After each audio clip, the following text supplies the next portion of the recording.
Hi, so today I'm just here to answer one of the questions we've been getting in our DM, one of the repeated questions we've been getting in our DM. So, we've been posting about our bungalows, Celebration Parkland bungalows, and of course, people always ask questions. So, someone asked that why is it that the two sample units look different? So, it's simple. We have the closed plan and the open plan concept. So, come in, let's go see it.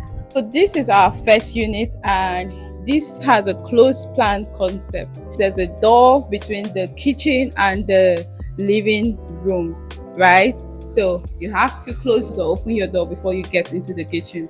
While the second unit is a open concept. You can see that there's no door between the kitchen and the living space, so that's why you actually see that the most of the videos I do here, they look different. So this is it. So here at Celebration Parkland Bungalow, we have an option of closed plan concept and an open plan concept, so you can always choose the one that you love the most. I hope I answered your question. So if you have any question to ask about our bungalows, you can always put it in the comment section below or send us a DM. Thank you.